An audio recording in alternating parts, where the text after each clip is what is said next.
तर सर्वात आधी तुम्ही हा पापड बघा किती छान तयार झाला आहे। अगदी घरामध्ये फॅनखाली हे पापड मी सुकवलेले आहे आणि तळल्यानंतर तर 3 पट हा पापड फुललेला आहे।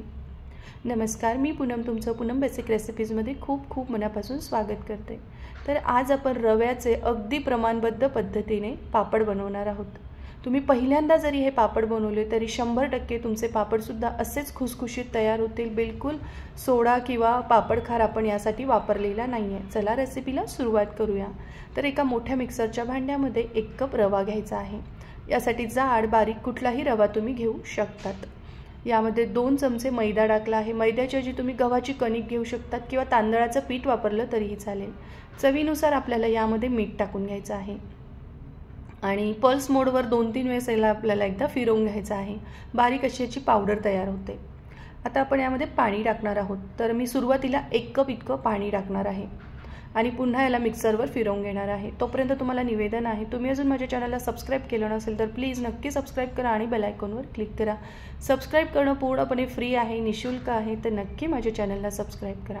तर 1 कप पाणी आपण आधी टाकलं होतं। आता मी दुसरा कप यामध्ये घेतला आहे पाण्याचा। त्यातलं अर्ध पाणी मी बाजूला काढून ठेवलं आहे आणि पुन्हा आपण याला मिक्सरवर एकदा फिरवून घेऊयात। तर एकदम सर्व पाणी न टाकता मी थोडं पाणी बाजूला काढलेलं आहे, कारण आपल्याला पाण्याचं प्रमाण खूप महत्त्वाचं आहे।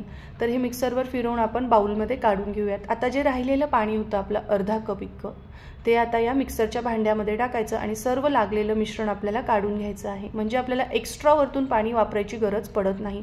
तर एक लक्षात असू द्या, 1 कप रव्याला 2 कप पाण्याचा वापर करायचा आहे। यामध्ये मी कच्चं जिरं 1 चमचा टाकलं आहे। बारीक चिरलेले मी यामध्ये कढीपत्त्याची पानं आणि रेड चिली फ्लेक्स टाकलेले आहे। तुम्ही तुमच्या आवडीचे मसाले टाकू शकतात, जसं की हिरव्या मिरचीचा ठेचा तुम्ही यामध्ये टाकू शकतात, कोथिंबीर टाकू शकतात। खूप छान त्याने सुद्धा हे पापड तयार होतात। त्याला चांगलं मिक्स करून घ्यायचं आहे। आता एका मोठ्या कढईमध्ये मी पाणी उकळत ठेवलं आहे आणि त्यावर अशी चाळणी ठेवून घ्यायची आहे। आता आपण हे पापड वाफवून घेणार आहोत। पाण्याला उकळी येते। आता आपण पापड तयार करायला घेऊयात। तर तुम्हाला कितपत छोटा मोठा पापड करायचा त्यानुसार तुम्ही या डिश घेऊ शकतात। तर मी मीडियम साईजचे या ठिकाणी पापड तयार करणार आहे।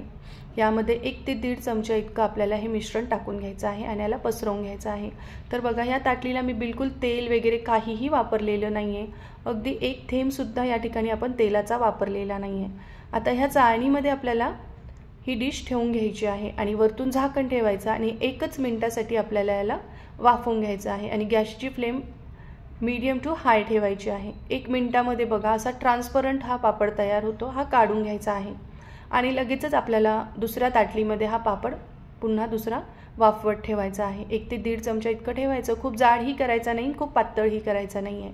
तर आता आपण हा दुसरा सुद्धा वाफवत ठेवूयात। यावर झाकण ठेवते आणि आता बघा, आपण जो पहिला पापड काढून घेतलेला आहे तो आता आपल्याला हा पाण्यामध्ये टाकून घ्यायचा आहे। तर रूम टेम्परेचरचं एका भांड्यामध्ये मी पाणी घेतलेलं आहे। याच्या सर्व कडा आधी सोडवून घ्यायच्या। अगदी इझिली हा पापड निघून येतो। तुम्हाला वाटत असेल की अरे हा पाण्यामध्ये आपण पापड टाकला कसा निघणार, पण अगदी तुम्ही बघू शकता अगदी परफेक्ट असा हा पापड यामधून निघतो। फक्त थोडा पाण्यामध्ये टाकायचा आणि याच्या कडा सोडवून घ्यायच्या आहे आणि हलक्या हाताने आपल्याला याला काढून घ्यायचं आहे। बिलकुल फाटत नाही काढताना। आणि आता आपण हा एका प्लास्टिकच्या पेपरवर टाकून घ्यायचा आहे। 3-4 तासामध्ये छान हे पापड थोडेसे सुकल्यासारखे दिसतात, मग ते आपल्याला पलटवायचे आहे।